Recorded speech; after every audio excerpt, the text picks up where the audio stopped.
నమస్తే RTV news కి స్వాగతం. మీ సమస్య పరిష్కారమే మా లక్ష్యం.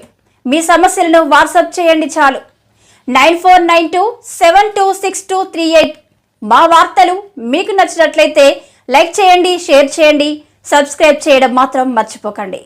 పిల్లలను సత్పౌరులుగా తీర్చిదాల్సిన బాధ్యత తల్లిదండ్రులదే. శ్రీ త్రిదండి దేవనాథ రామానుజ జీఎస్ స్వామి. బిడ్డలను సత్పరులుగా తీర్చిదిద్దాల్సిన బాధ్యతను తల్లిదండ్రుల విస్మరించకుండా స్వాకరించాలని శ్రీత్రిదండి దేవనాథ రామానుజ జీఎస్ స్వామి పిలుపునిచ్చారు.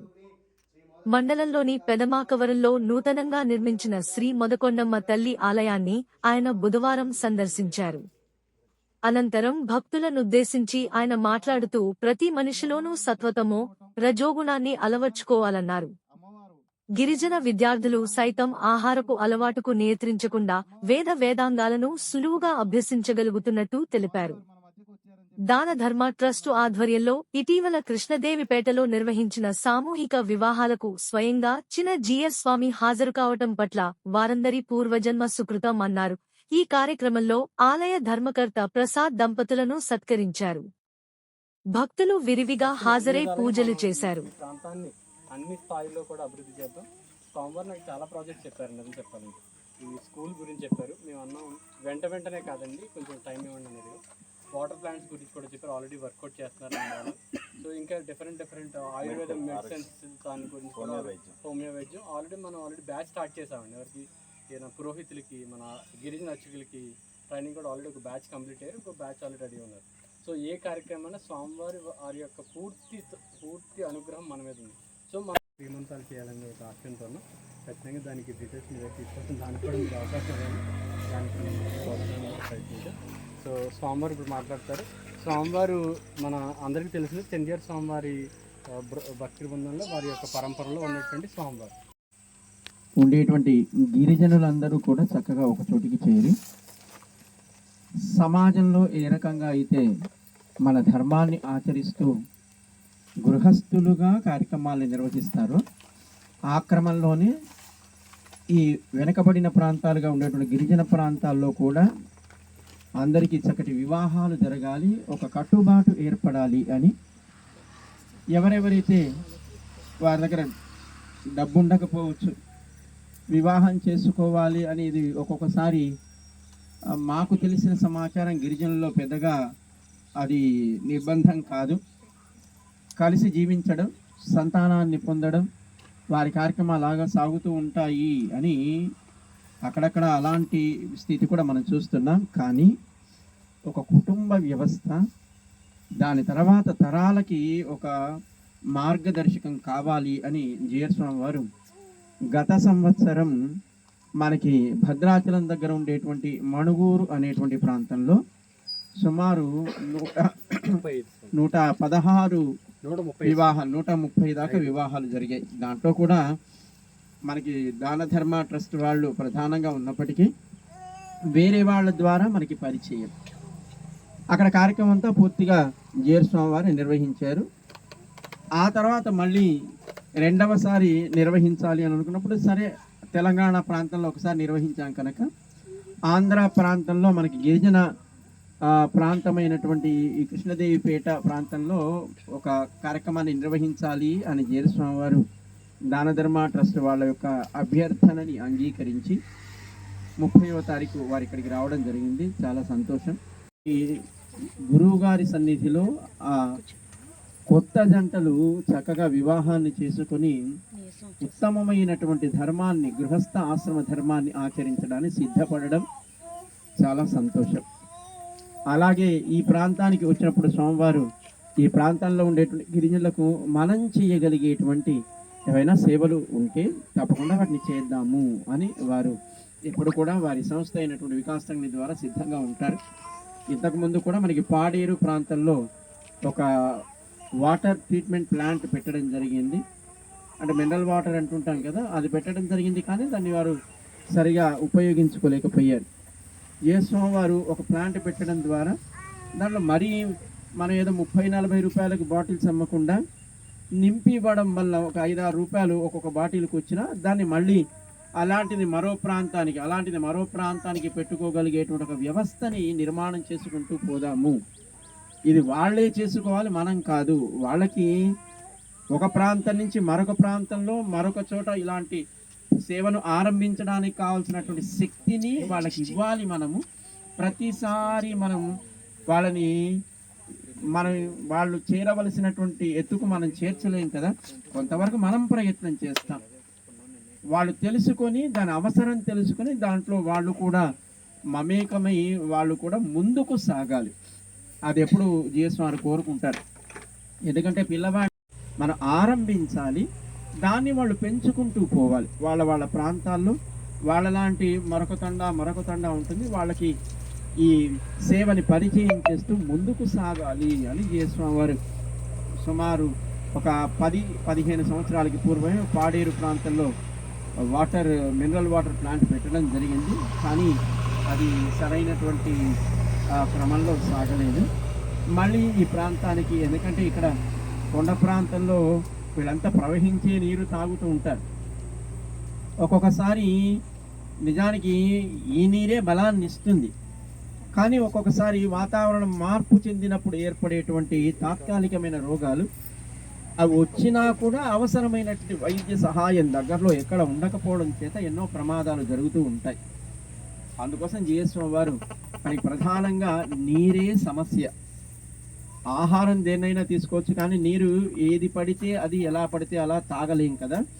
దానివల్ల ఆరోగ్యాలు పాడవుతాయి అని జిఎస్వామి వారు ఆ సేవని ఆనాడు ఆరంభించారు. మళ్ళీ ఈ ప్రాంతానికి వచ్చినప్పుడు అలాంటిది మరొకసారి మనం ఆరంభిద్దాము అని వారి ఆలోచన మన వాడికి చెప్పడం జరిగింది. చాలా సంతోషం.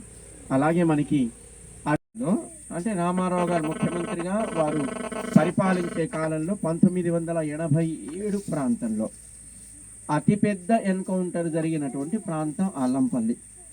అటు ఇటు అంటే ఇటు పోలీసుల వైపు అటు నక్సలైట్ల వైపు సుమారు 200 మంది చనిపోయారు ఆ ఎన్కౌంటర్లో. అలాంటి ప్రాంతంలో అక్కడ ఉండేటువంటి అడవుల్లో తిరుగుతూ ఏదో ఆ బీడీలు తయారు చేసే ఆకులు ఏరడం, లేదో చింతపండు ఏరుకోవడం, ఇలాంటివి చేసే గిరిజన పిల్లలకి చక్కటి చదువులు చెప్పాలి అని 2004లో అక్కడ ఒక స్కూల్ ఆరంభించాలి అని జిఎస్వామి వారు సంకల్పించారు. కానీ అప్పుడు ఉండేటువంటి కలెక్టర్ గారు కావచ్చు, లేదా మన ఎడ్యుకేషనల్ ఆఫీసర్స్ కావచ్చు, వాళ్ళు ఒకటే చెప్పారు, స్వామి మీరు ఇక్కడ కనుక స్కూల్ పెడితే పిల్లల కోసం మీరు భోజనం పెట్టడానికి ఏర్పాటు చేసిన వ్యవస్థనంతా వాళ్ళు పట్టుకుపోతారు. ఎప్పుడో వస్తారు, పాత్రలు పట్టుకుపోతారు, ప్రొవిజన్స్ ఆహార పదార్థాలు పట్టుకుపోతారు. దానివల్ల మీరు కార్యక్రమాన్ని మీరు చెయ్యలేరు అంటే జిఎస్వామి ఒకటే మాట చెప్పారు, ఒకసారి మనం వాళ్ళకు అవసరమైనటువంటి ఆహార పదార్థాలు బియ్యం, పప్పు, ఉప్పు, కారం ఇవే కదా, అవి ఉంచుదాం. ఏకాగ్రతతో పట్టుకోగలరు. అది ఏదైనా సరే, చదువైనా ఏదైనా సరే, నమ్మిన దానికి ప్రాణం ఇస్తారు, నమ్మకపోతే ప్రాణం తీస్తారు. అంటే వాళ్ళలో ఉండేటువంటి ఒక నిష్ఠ అలాంటిది. వాళ్ళు చక్కగా చదువుకోగలుగుతున్నారు. మన ఆశ్రమంలో ఉండేటువంటి వేద విద్యార్థులు ఉంటారు. వేద విద్యార్థులు అంటే బ్రాహ్మణ సమాజం నుంచి వచ్చిన వాళ్ళు కదా, వాళ్ళు చదివిన దానికంటే గొప్పగా వీళ్ళు చదువుతున్నారు. అంటే నిజానికి వాళ్ళు తినే ఆహారం కావచ్చు, వాళ్ళకు పరిచయం లేకపోవడం కావచ్చు, అక్షరం కూడా తెలియని వాళ్ళంతా.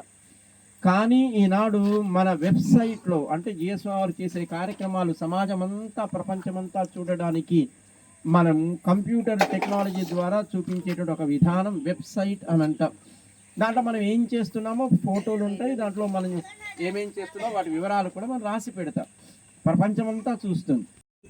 అక్కడ ఉండేటువంటి మన దగ్గర చదువుకున్నటువంటి ఆ హోమియో డాక్టర్గా తయారైన వాళ్ళని మన ఎక్కడ అవసరమో అక్కడ మన వాళ్ళకి చిన్న చిన్న క్లినిక్స్ అంటే చిన్న చిన్న హాస్పిటల్ వైద్య సేవలను అందించేటువంటి చిన్న చిన్న సేవలను కూడా మనం అందించే ప్రయత్నం చేద్దాము అని జిఎస్వామి వారు చెప్పడం జరిగింది. చాలా సంతోషం. గురువుకి ఎప్పుడైనా తమ భేదం ఉండదు, నావాడు పరవాడు అనేది ఎప్పుడూ ఉండదు. అందరూ సమాజంలో ఒకటే. ఆ మాట చెప్పినటువంటి గురువు రామానుజులు. అందుకే రామానుజులు 1000 సంవత్సరాలకి పూర్వం ఇలాంటి దళిత వర్గాలని, లేదా ఆదివాసీలని, లేదా వెనకబడిన కులాలని, ఆలయాలకి ఊళ్ళలోకి రానివ్వని కాలంలో 1000 సంవత్సరాలకి పూర్వం వారు ఆలయపు తలుపులు తెరిచి అందరికీ దేవుడు సమానమే కనుక అందరూ ఆలయానికి రావచ్చును, అందరూ భగవన్నామం పలకవచ్చును అని 1000 సంవత్సరాలకి పూర్వం రామానుజులు సమాజంలో ఒక భక్తి ఉద్యమాన్ని ఆరంభించారు. అంతటి గొప్ప ఉద్యమాన్ని రామానుజుల వారు చేశారు కనుక వారిని మళ్ళీ ఈనాడు స్మరిస్తూ 216 అడుగుల రామానుజుల విగ్రహాన్ని జీయస్వామి వారు మన ఆశ్రమం శ్రీరామనగరంలో నిర్మాణం చేసి అందరికీ కూడా సమతా భావనని చెప్పాలి అని. అంటే మనమంతా ఒకే కుటుంబం, మనమంతా ఒక కుటుంబంలోని సభ్యులమే. దాంట్లో ఏమైనా కులాలు ఉండొచ్చు, మతాలు ఉండొచ్చు, కానీ మనిషి అనే ఒక జాతి ఒక కుటుంబం.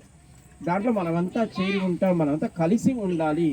అదే మనకి సమాజానికి బలాన్ని ఇస్తుంది, మన ధర్మానికి బలాన్ని ఇస్తుంది అని ప్రారంభించడం. తద్వారా వారికి సూర్య పరిచయం, దానివల్ల ఒక అద్భుతమైన ఆలయం ఇక్కడ ఏర్పడడం జరిగింది. చాలా సంతోషం. ఇవాళ మనకి అక్కడ లంబసింగ్ ప్రాంతంలో ఉండేటువంటి శివాలయం ప్రాంతంలో ఈరోజు మీ అందరికీ ఓ గురువు గారు ఉన్నారు, పాతలపాటి గురువు గారు అంటూ ఉంటారు కదా, వారి పుట్టినరోజు అట. సో ఆ పుట్టినరోజు ఈరోజు పిల్లలందరికీ చక్కగా అక్షరాభ్యాసం చేయించాలి సామూహికంగా. మన సామూహిక కళ్యాణాలు జరిగినట్టుగానే చిన్నపిల్లలందరినీ ఒకచోటికి చేర్చి చక్కగా వాళ్ళకి అక్షరాలు దిద్దేట్టుగా చెయ్యాలి, వాళ్ళని విద్యావంతులు చెయ్యాలి అని దానధర్మ ట్రస్ట్ తరపున కార్యక్రమాన్ని ఏర్పాటు చేశారు. అక్కడ ఉండేటువంటి పెద్దలతో కూడి దాన్ని మనం చేద్దాము అని అక్కడికి వెళ్ళడం జరిగింది. వాళ్ళు ఏదో 30 మంది వస్తారండి అని అన్నారు, కానీ సుమారు 110 మంది పిల్లలు వచ్చారు. వాళ్ళ తల్లిదండ్రుల పిల్లల్ని తీసుకొచ్చారు. మరి ఒక్కరికి రాసిస్తే బాగోదు కదా, సరే అందరికీ రాసిద్దామని ప్రతి ఒక్కరికి పలక మీద అక్షరాలను రాసి ఏం రాస్తాం, ఓం అస్మద్గురుభ్యో నమః. ఎందుకంటే మనం దేన్ని ఆరంభించినా గురువు. ఇక్కడ అల్లూరు సీతారామరాజును పట్టుకోవడానికి వచ్చినప్పుడు ఆయన విడిది చేయడానికి ఒక గెస్ట్ హౌస్ అదో బోర్డు కనపడింది. అంటే సుమారు 80-90 సంవత్సరాలకి పూర్వం, 90 కూడా కాదు, సుమారు 100 సంవత్సరాలు ఈ మధ్య కాలంలోనే ఒక 7-8 సంవత్సరాలకి పూర్వం అనుకుంటాను అల్లూరు సీతారామరాజు యొక్క శత జయంతి ఉత్సవాలు జరుపుకున్నారు అని చెప్పేసి మనం ఆహ్వానించటం, దాన్ని తను గుర్తించి మళ్ళీ స్వధర్మంలోకి వచ్చి ఈరోజు ఒక రామాలయ బాధ్యతను తీసుకొని రోజు దీపం పెట్టి చేస్తున్నటువంటి వ్యక్తి. ఆయనకి స్వామివారి చేతుల మీదుగా చిన్న పురస్కారం చేస్తాం.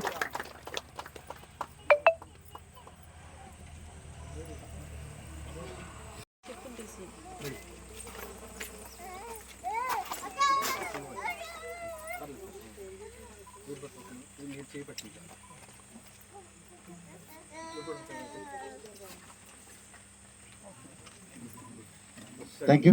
వారికి మోదకొండ ఆలయం తరపున హృదయపూర్వకంగా ధన్యవాదాలు.